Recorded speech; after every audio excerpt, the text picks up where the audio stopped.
This is the Bible in 1 year, day 99. See his goodness. When we were children, my sister and I went on a picnic with our parents. The two of us were playing on what we all assumed was a disused railway track. Suddenly, my mother shouted, "Jump! Get off the track!" She'd seen an express train coming down the track. Thankfully, we didn't shout back, "Don't threaten us, you can't scare us." If we had done, I would not be in a position to write this now. We both jumped off the track. The command arose out of a mother's love for her children. God's commands arise out of his goodness and his love for you. They are given for your own good. See his goodness. The warnings of Jesus about the coming judgment and how to be ready for it come out of his love for you. In all the passages for today, we see that obedience is the way to experience his goodness and be a magnet for his blessing. From Psalm 43. Vindicate me, my God, and plead my cause against an unfaithful nation. Rescue me from those who are deceitful and wicked. You are God, my stronghold. Why have you rejected me? Why must I go about mourning, oppressed by the enemy? Send me your light and your faithful care. Let them lead me. Let them bring me to your holy mountain, to the place where you dwell. Then I will go to the altar of God, to God my joy and my delight. I will praise you with the lyre, O God, my God. Why, my soul, are you downcast? Why so disturbed within me? Put your hope in God, for I will yet praise him, my Saviour and my God.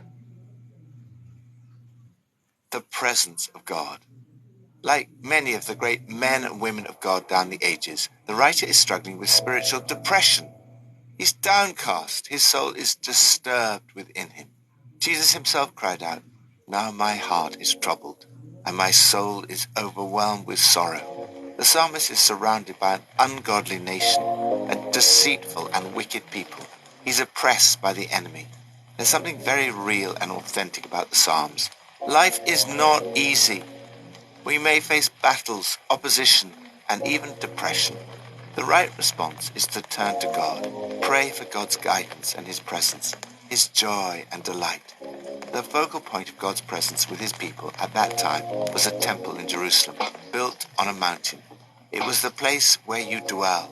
In the New Testament, Jesus is the temple, in whom God dwelt in all his fullness. On the day of Pentecost, Jesus sent his Holy Spirit as the way in which God now dwells in his holy temple, both in the individual and in the gathered community. Church should never be boring.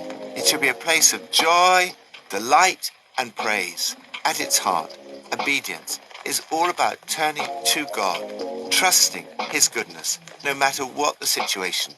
What we need in our darkness is the presence of God, and you can trust that that is ultimately what you will find. Lord, please send your light and your truth. Let them lead me into your presence. New Testament, from Luke 12. Be dressed, ready for service, and keep your lamps burning, like servants waiting for their master to return from a wedding banquet, so that when he comes and knocks, they can immediately open the door for him. It will be good for those servants whose master finds them watching when he comes. Truly, I tell you, he will dress himself to serve, will have them recline at the table, and will come and wait on them. It will be good for those servants whose master finds them ready, even if he comes in the middle of the night or toward daybreak. But understand this: if the owner of the house had known at what hour the thief was coming, he would not have let his house be broken into.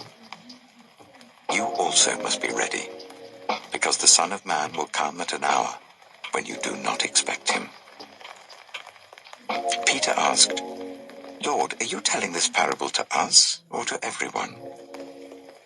The Lord answered, "Who then is the faithful and wise manager, whom the master puts in charge of his servants to give them their food allowance at the proper time?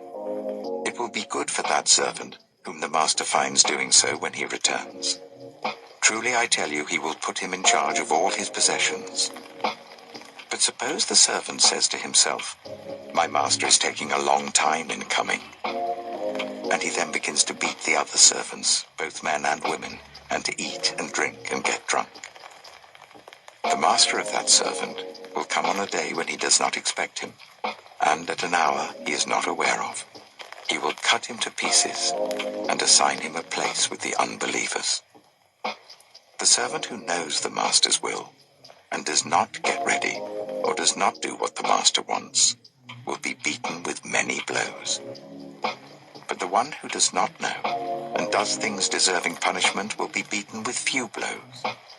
From everyone who has been given much, much will be demanded, and from the one who has been entrusted with much, much more will be asked.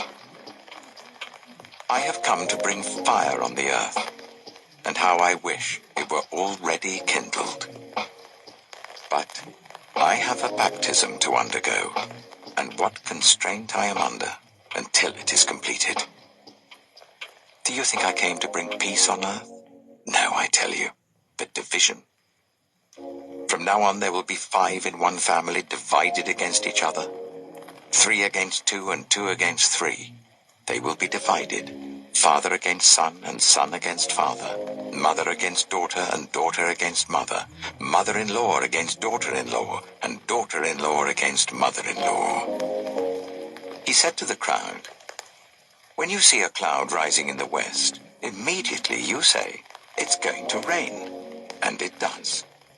And when the south wind blows, you say, it's going to be hot, and it is. Hypocrites, you know how to interpret the appearance of the earth and the sky. How is it that you don't know how to interpret this present time? Why don't you judge for yourselves what is right? As you are going with your adversary to the magistrate, try hard to be reconciled on the way. Or your adversary may drag you off to the judge, and the judge turn you over to the officer, and the officer throw you into prison.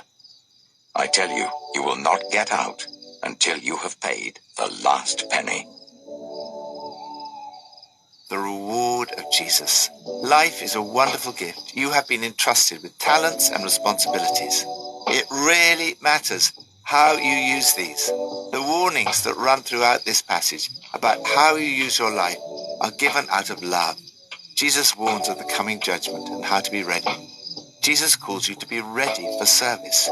Expect Jesus to return today. What a wonderful reward is offered to those who are ready. It will be good for those servants whose master finds them watching when he comes.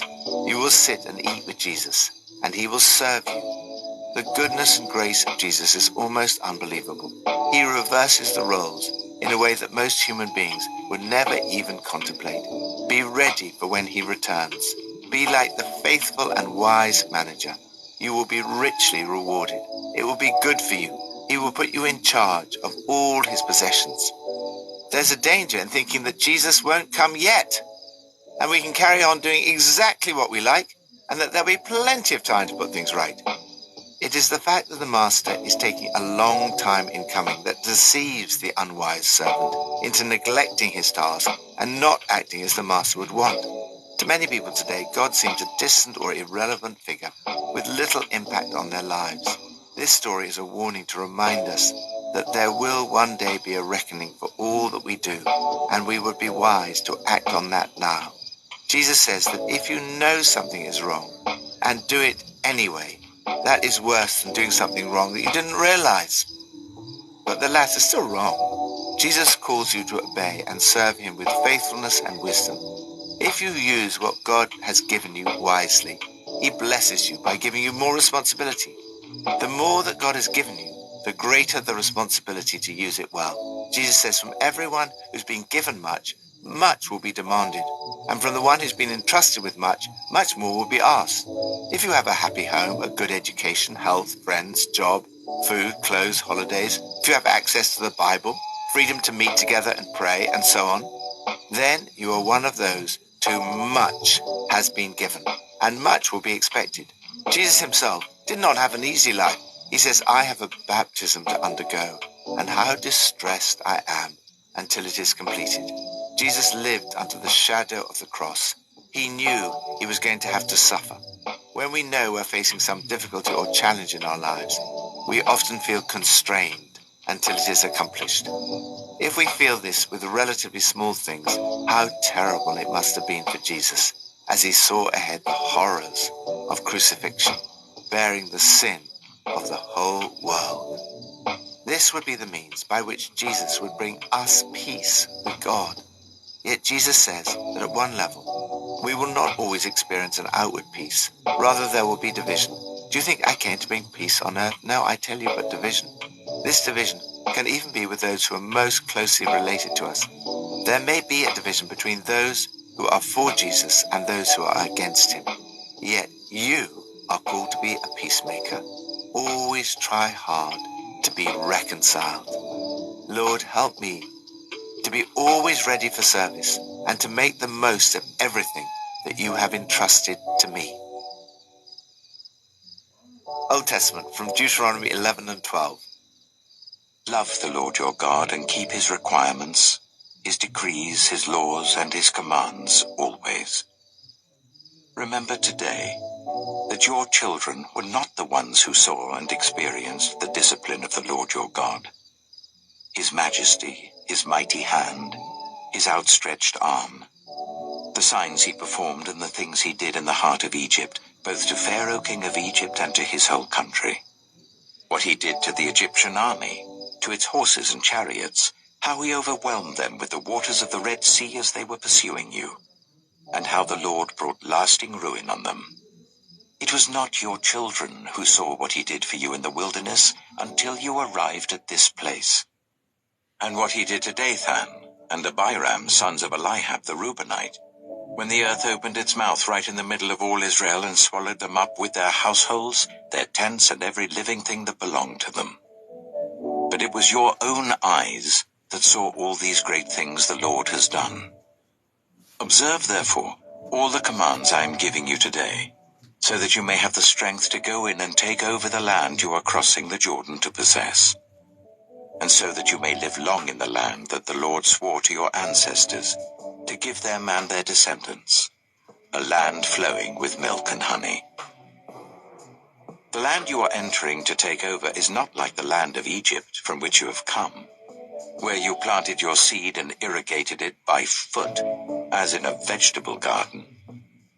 But the land you are crossing the Jordan to take possession of is a land of mountains and valleys that drinks rain from heaven. It is a land the Lord your God cares for. The eyes of the Lord your God are continually on it from the beginning of the year to its end. So if you faithfully obey the commands I am giving you today, to love the Lord your God and to serve him with all your heart and with all your soul, then I will send rain on your land in its season, both autumn and spring rains, so that you may gather in your corn, new wine, and olive oil.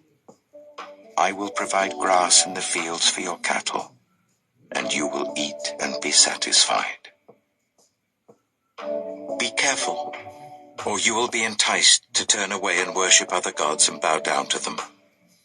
Then the Lord's anger will burn against you, and he will shut up the heavens so that it will not rain, and the ground will yield no produce, and you will soon perish from the good land the Lord is giving you. Fix these words of mine in your hearts and minds. Tie them as symbols on your hands and bind them on your foreheads.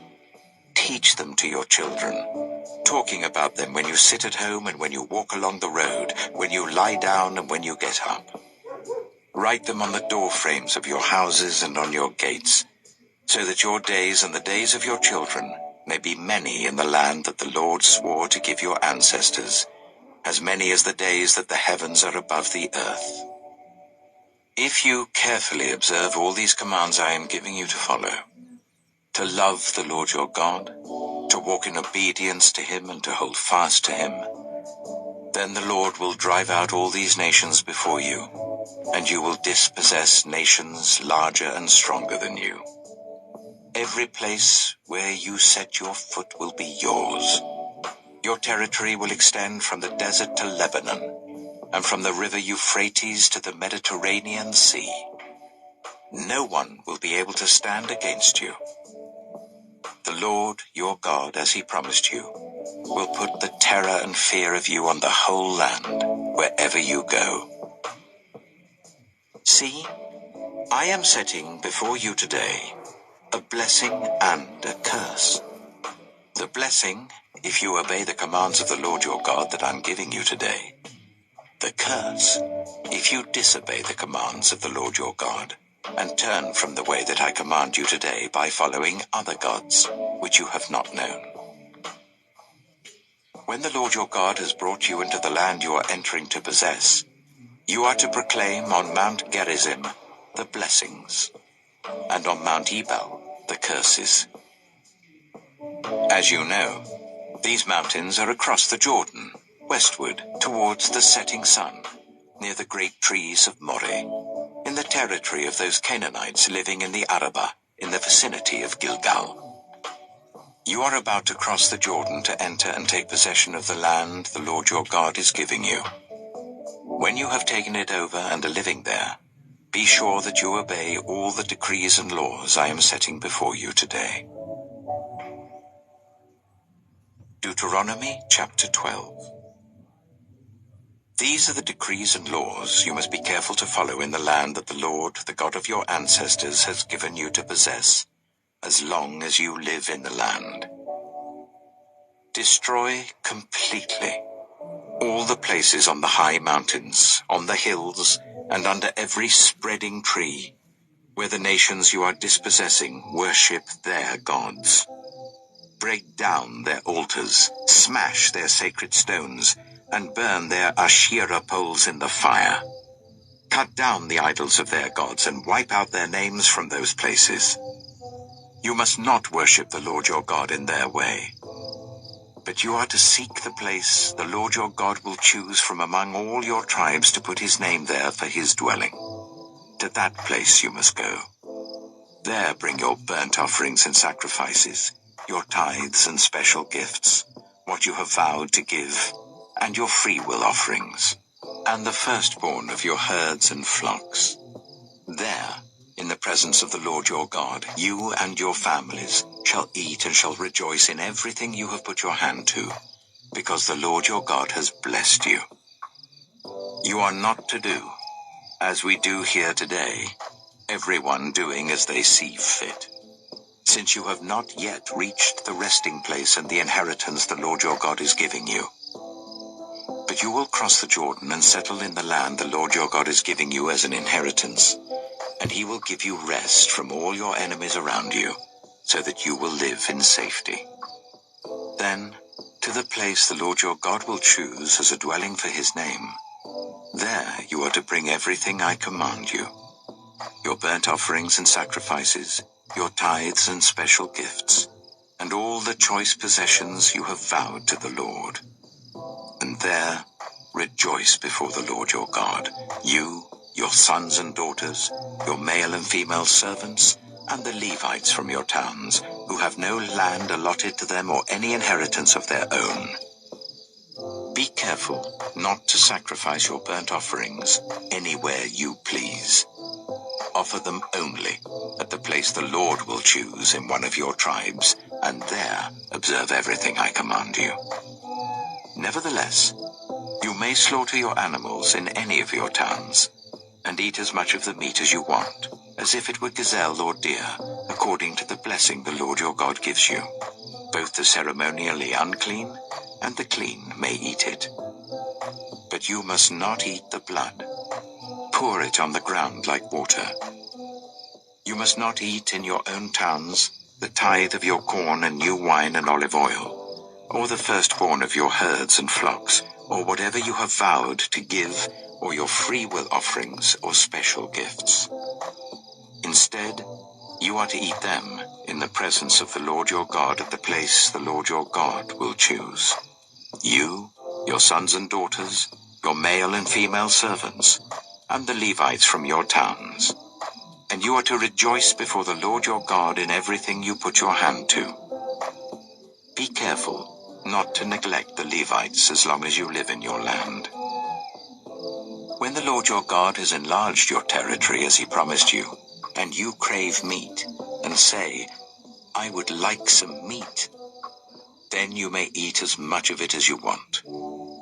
If the place where the Lord your God chooses to put his name is too far away from you, you may slaughter animals from the herds and flocks the Lord has given you as I have commanded you, and in your own towns you may eat as much of them as you want. Eat them as you would gazelle or deer.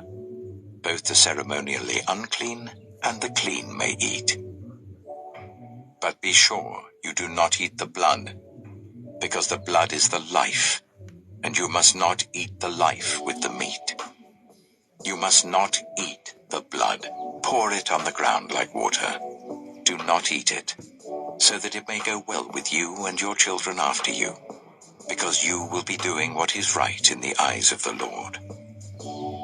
But take your consecrated things, and whatever you have vowed to give, and go to the place the Lord will choose. Present your burnt offerings on the altar of the Lord your God, both the meat and the blood. The blood of your sacrifices must be poured beside the altar of the Lord your God, but you may eat the meat. Be careful to obey all these regulations I am giving you, so that it may always go well with you and your children after you, because you will be doing what is good and right in the eyes of the Lord your God. The Lord your God will cut off before you the nations you are about to invade and dispossess. But when you have driven them out and settled in their land, and after they have been destroyed before you, be careful not to be ensnared by inquiring about their gods, saying, how do these nations serve their gods? We will do the same. You must not worship the Lord your God in their way, because in worshipping their gods, they do all kinds of detestable things the Lord hates. They even burn their sons and daughters in the fire as sacrifices to their gods. See that you do all I command you. Do not add to it or take away from it. The strength of God. Jesus was not the first to connect love and obedience. The law of Moses was given by God out of love. This calls for a response of love. So love God, your God. Guard well his rules and regulations. Obey his commandments for the rest of time. Ensure that the words of God permeate your entire being. Place these words on your hearts. Get them inside you. Teach them to your children. Talk about them. Wherever you are, sitting at home or walking in the street, talk about them from the time you get up in the morning until you fall into bed at night. Know, learn, teach God's word, and put it into practice in your life. Great blessing comes from living openly and honestly, walking in the light of God's truth as he reveals it in his word. He promises his blessings to those who faithfully obey the commands he gives, to love the Lord your God, and to serve him with all your heart and with all your soul. Disobedience is very draining and destructive. I know that in my own life, deliberate sin leads to guilt and saps energy. Ultimately, we end up miserable. Moses says in effect, see his goodness. It was your own eyes that saw all the great things the Lord has done. Observe, therefore, all the commands I'm giving you today, so that you may have the strength. Obedience brings the blessing of strength. Make good choices, God says. I brought you today to the crossroads of blessing and curse. If you choose obedience, you will be blessed by God. You will be a magnet for his blessings. Wisdom is choosing to do now what you will be satisfied with later. The temptation is to disobey God because we see everyone around us doing that. Moses says, be careful not to be ensnared by inquiring about their gods, saying, how do these nations serve their gods? We will do the same. He goes on to say, do all I command you. Do not add to it or take away from it. Lord, thank you for all your goodness. Please fill me today with your love and strength, joy and delight, faithfulness and wisdom. Pippa adds, Deuteronomy 11, verse 18 says, Fix these words of mine in your hearts and minds. Tie them as symbols on your hands, bind them on your foreheads. Teach them to your children, talking about them when you sit at home and when you walk along the road, when you lie down and when you get up. Write them on the doorframes of your houses and on your gates. Learn verses while you're young. It's much harder when you're getting older. I'm not sure we did a very good job teaching the Bible to our children. Did occasionally stick a verse up here or there, but the verses I learnt when I was younger, I've gone back to again and again and again.